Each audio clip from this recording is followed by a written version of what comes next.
আসসালামু আলাইকুম, কি অবস্থা সবার?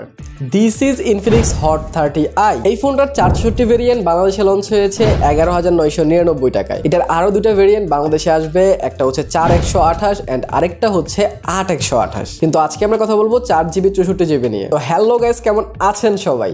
আমি রবিন, আপনারা দেখছেন বাড়ি। তো চলুন শুরু করা যাক।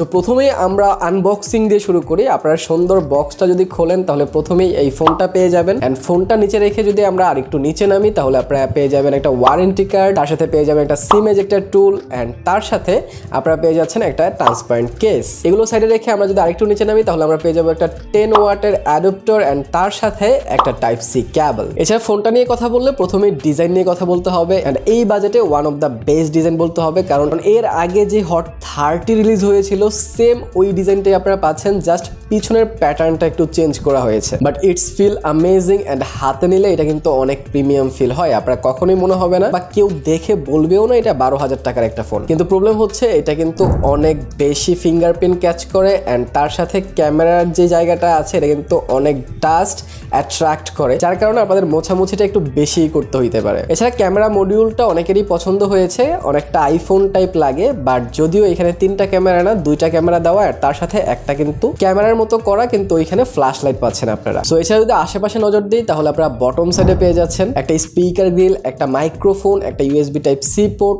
এন্ড একটা headphone jack. And headphone jack অনেক ইম্পর্টেন্ট। এছাড়া রাইট সাইডে আপনারা volume rocker and power button পেয়ে যাচ্ছেন, এন্ড পাওয়ার বাটনে কিন্তু ইন্টিগ্রেট করে দেওয়া হয়েছে ফিঙ্গারপ্রিন্ট সেন্সর। আর ফিঙ্গারপ্রিন্টের স্পিডের কথা যদি বলি তাহলে এইটা কিন্তু ভালো স্পিড দিচ্ছিল, আমাকে ভালো ফাস্ট আনলক করছিল। আমি লিটারালি কিছুদিন আগে শাওমির নোট 12 রিভিউ করেছি, সেইটার চেয়েও এইটার ফিঙ্গারপ্রিন্ট স্পিডটা কিন্তু বেটার। সো আপনারা বুঝতেই পারছেন যে ফিঙ্গারপ্রিন্ট নিয়ে আপনাদের কোনো প্রকার প্রবলেম হবে না। এছাড়া লেফট সাইডে আপনারা পেয়ে যাচ্ছেন একটা কমপ্লিট সিম ট্রে, যেখানে দুটো সিম কার্ডের পাশাপাশি একটা মেমোরি কার্ডও ইউজ করতে পারবেন। আর টপ সাইড পুরোটা ক্লিন পাচ্ছেন। এছাড়া আমি ডিসপ্লে নিয়ে কথা বলি তাহলে এখানে 6.56 ইঞ্চির একটি আইপিএস এলসিডি ডিসপ্লে পাচ্ছেন এইচডি প্লাস রেজুলেশনের। এখানে 90 হার্জ এর রিফ্রেশ রেট দেওয়ার পাশাপাশি এখানে কিন্তু 500 নিটস ব্রাইটনেসও আপনারা পেয়ে যাচ্ছেন। আর 269 পিপিআই পাচ্ছেন। সো শার্পনেস থেকে শুরু করে সবকিছুই কিন্তু মোটামুটি ভালো হবে। আর যেহেতু পিক ব্রাইটনেস 500 নিটস, আপনারা ইনডোর বলেন আউটডোর বলেন এটা ডিসপ্লে কিন্তু আপনারা খুব ভালো সাপোর্ট দিবে। কালার অ্যাকুরেসি ভালো ছিল, শার্পনেস বেটার পেয়েছি, ক্লিয়ারিটি ভালো পেয়েছি। আমি অনেকক্ষণ ইউটিউব কন্টেন্ট ওয়াচ করেছি,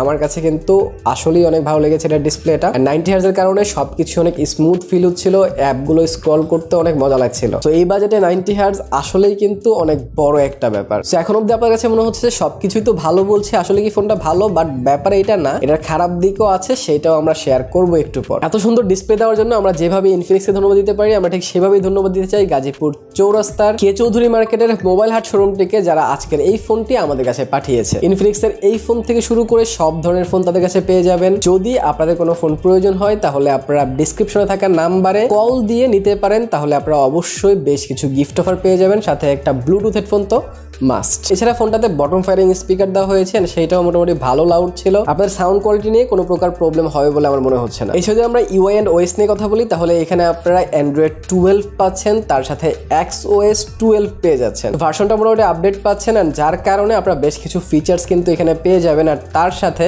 এখানে 90 হার্জ এর কারণে আপনারা যখন অ্যাপস ইউজ করবেন অথবা অ্যাপস ক্লোজ করবেন, অ্যাপস ওপেন করবেন, সেগুলো কিন্তু অনেক সুন্দরভাবে অ্যানিমেট করবে, এন্ড আপনাদের কাছে ভালো লাগবে। 90 হার্জ রিফ্রেশের কারণে অনেকটা স্মুথ ফিল হয় এটার ইউআইটা। আমি কিন্তু তেমন কোনো প্রবলেম পাইনি এটার ইউআই, বাট লং টাইম যদি আপনারা ইউজ করেন এন্ড একটু হেভি টাস্ক এটাকে দেন তাহলে মাঝে মধ্যে ল্যাগের দেখা কিন্তু আপনারা অবশ্যই এটাতে পাবেন। কারণ এখানে পারফরমেন্স সেকশনে আপনারা পাচ্ছেন হিলিও G37 প্রসেসরটি, যেটা অন্তত বেঞ্চমার্কে স্কোর করে 1,30,000 কাছাকাছি। যদিও এটা একটা ডিসেন্ট পারফরমেন্স, বাট আরেকটু বেটার পারফরমেন্স আমি আশা করেছিলাম, তাহলে এইটা আরেকটু ভালো অপটিমাইজড হতো, তাহলে এই ফোনটা আপনাদের জন্য আমি ডিরেক্ট রিকমেন্ড করতে পারতাম। বাট স্টিল এটা কিন্তু আসলে রিকমেন্ডেবল একটা ফোন। আমি এটাতে ফ্রি ফায়ার খেলেছি অনেকক্ষণ, আপনারা দেখতে পারেন ফ্রি ফায়ার কিন্তু খুব ভালো খেলা যাচ্ছিল। ইজিলি আপনারা খেলতে পারবেন, কোনো প্রকার ল্যাগ দেখা দিবে না, কোনো প্রকার ফ্রেম ড্রপ আপনারা পাবেন না। সো ইজিলি কিন্তু আপনারা গেমিং এর জন্য নিতে পারেন যারা এই বাজেটে ফ্রি ফায়ার খেলতে যাচ্ছেন। এছাড়াও আমি এটাতে স্ম্যাশ হিট খেলেছি অনেকক্ষণ,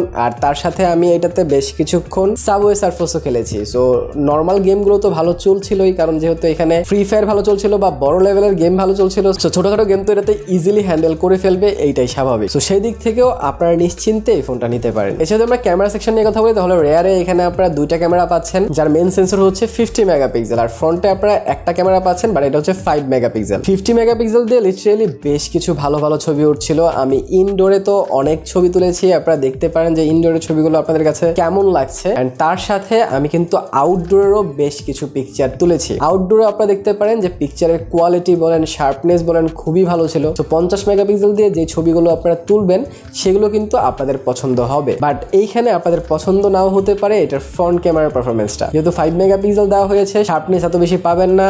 ইনডোরে তো এত ভালো সেলফি আসেই না, আউটডোরে ডিরেক্ট সানলাইটে যদিও কিছু ভালো সেলফি আপনারা পাবেন। সো ডিসিশন আপনাদের। যারা সেলফির জন্য ফোন কিনতে যাচ্ছেন, এই ফোনটা সেলফির জন্য না, বাট ব্যাক ক্যামেরা এই ফোনটার অনেক ভালো, পারফরমেন্স সেকশন ডিসেন্ট, ডিসপ্লে অনেক বেটার, তার সাথে ডিজাইনের কথা আর কি বলবো, ডিজাইন তো আসলেই অনেক সুন্দর। সো এবার যদি আমরা ব্যাটারি ব্যাকআপ নিয়ে কথা বলি তাহলে এখানে আপনারা 5000 এমপিআর একটা ব্যাটারি পেয়ে যাচ্ছেন এন্ড 10 ওয়াটের চার্জার দিয়ে, যেটা প্রায় 2 থেকে আড়াই ঘন্টা সময় লেগেছিল ফুল চার্জ করতে। বাট একবার ফুল চার্জ করে ফেললে এটা কিন্তু আপনাকে প্রায় 1.5 থেকে 2 দিন ব্যাকআপ দিয়ে দিবে মডারেট ইউজে, আর রাফ ইউজে আপনারা একদিন ব্যাকআপ কিন্তু পেয়ে যাবেন। সো এট দ্য এন্ড আমি যদি এটা কিছু পজিটিভ এন্ড নেগেটিভ দিক আপনাদের কাছে শেয়ার করি তাহলে পজিটিভ হচ্ছে এটার ডিজাইন, এটার ডিসপ্লে, এটার ব্যাক ক্যামেরা, আর নেগেটিভ হচ্ছে এটার পারফরমেন্স সেকশন এন্ড এটার ফ্রন্ট ক্যামেরা। সো ওভারঅল আর সবকিছুই ঠিকঠাক আছে। আপনাদের জন্য অবশ্যই এই ফোনটা রিকমেন্ডেড থাকবে। 12,000 টাকার মধ্যে একটা ভালো ফোন আপনারা কিন্তু পাচ্ছেন। এছাড়াও যদি আপনারা এই বাজেটে আরেকটা বেস্ট ফোনের রিভিউ দেখতে চান, সেটা হচ্ছে সিম্ফনি